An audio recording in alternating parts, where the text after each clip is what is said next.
व्यक्तित्व के जागरण का विज्ञान है। हम में से प्रत्येक के भीतर देवता होने की, एक सिद्ध पुरुष होने की, एक तपस्वी, एक योगी, एक संत, एक महात्मा होने की जो संभावना छिपी हुई है, उसको जगाने का जो विज्ञान है वो गायत्री मंत्र का विज्ञान है। जन्म जन्मांतरों के कर्म है, न जाने किन किन जन्मों से, न जाने किन किन योनियों में हम लोग भटके, और उसके बाद फिर ये मनुष्य की काया, मनुष्य की योनि नसीब हो पाई। और इन जन्मों में जहाँ पर हम लोग भटक करके आए, इनमें जो कर्म हमारे द्वारा हुए, उनके संस्कारों की कालिख हमारे चित्त पर जम जाती है। और जब तक उन कर्मों की शुद्धि नहीं होती, तब तक मनुष्य का जीवन पीड़ा और दुख, पतन और पराभव, इनके झूलों के बीच में झूलता सा रहता है।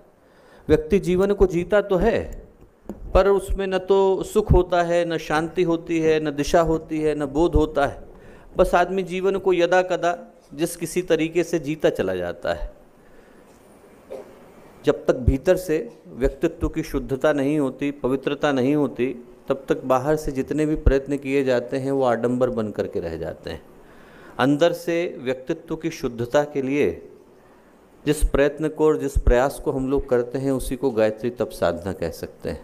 और जब व्यक्ति गायत्री तप साधना को करने के लिए आता है दोस्तों, तो जो तथ्य महत्वपूर्ण हो जाता है, जो बात महत्वपूर्ण हो जाती है, वो ये हो जाती है कि वो जो परिवर्तन आए वो स्थायी हों, जो परिवर्तन आए वो सच्चे हों, और जो परिवर्तन आए वो हमारे भीतर से आए। बाहर से दिया गया आदेश आदमी के जीवन में संकल्प को जन्म नहीं दे पाता। अंदर से जब वो परिवर्तन उभर करके आता है, अंदर से वो भाव उभर करके आता है कि हमें गुरुदेव के लिए और गायत्री माता के लिए कुछ करने की आवश्यकता है, और वो भाव इतना प्रबल और इतना मुखर होता है कि उसके आगे दुनिया का और कोई भी सपना आदमी को छोटा नज़र आता है, तो फिर आदमी के जीवन में परिवर्तन आता है। हम लोग हिंदी में कहते हैं, पर उपदेश कुशल बहुतेरे।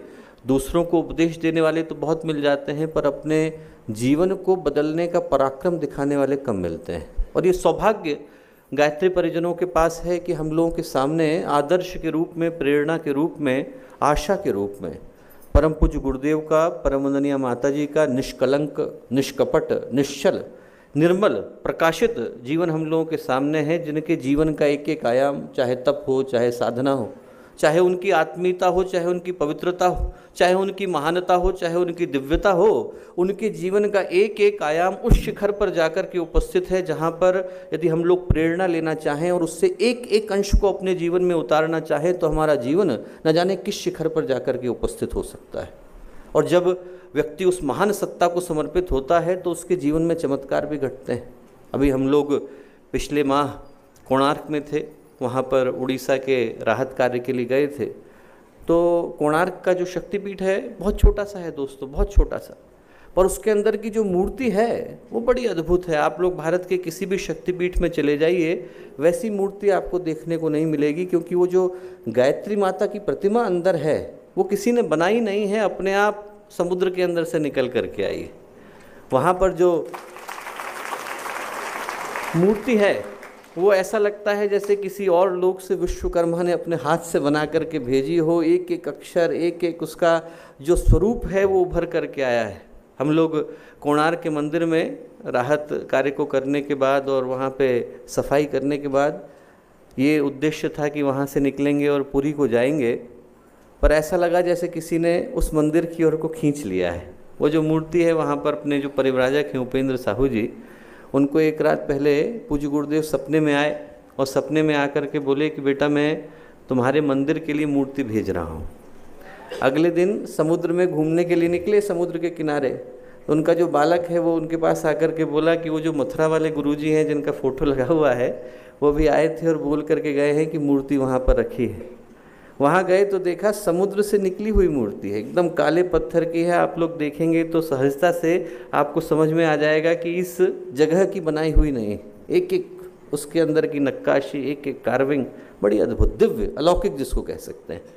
और वो जो मूर्ति थी वो अपने यहाँ लेकर के आए। मंदिर बहुत छोटा सा है, मंदिर में यदि 10 लोग आकर के खड़े हो जाएं तो भीड़ हो जाएगी। बहुत छोटा सा मंदिर, बहुत छोटा सा मंदिर, पर जो मूर्ति है ऐसा लगता है जैसे स्वयं भगवान आकर के उपस्थित हो गए।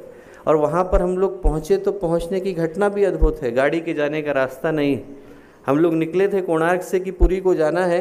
अपने आप सारा का सारा काफिला जो है मंदिर की ओर को मुड़ गया और सबके फ़ोनों ने काम करना बंद कर दिया। यदि कोई किसी को ये भी बोलना चाहे कि देखो इधर नहीं जाना था, जाना था उधर था, तो फ़ोन काम नहीं कर रहा है, क्योंकि भगवान ने बुला लिया है।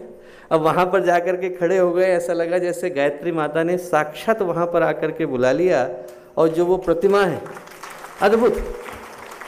ऐसे घटनाक्रम घटते हैं दोस्तों जब स्वयं व्यक्ति भगवान को समर्पित होता है और उस शक्ति का वरद हस्त हम में से प्रत्येक के ऊपर है। हम लोगों के लिए सौभाग्य की बात है कि वो शक्ति जो पूरी सृष्टि का निर्माण करती हैं, वो गुरु सत्ता जो इस पूरे युग के अधिपति हैं, वो परम पूज्य गुरुदेव, वो परम वंदनीय माता जी, जिनके जन्म लेने से ये भारत की धरती अपने आप को सौभाग्यशाली महसूस करती है, उनके साथ जुड़ने का सौभाग्य हम लोगों को मिल पाया है। एक देवी योजना का अंग बनने का सौभाग्य हम लोगों को मिल पाया है। तो एक बार स्थिर होकर अपने अंदर उपस्थित उसी देवत्व को, उसी महानता को याद करते हैं और उस शक्ति को पुकारते हैं जो पूरी सृष्टि को सद्बुद्धि की ओर, सन्मार्ग की ओर लेकर के चलती हैं।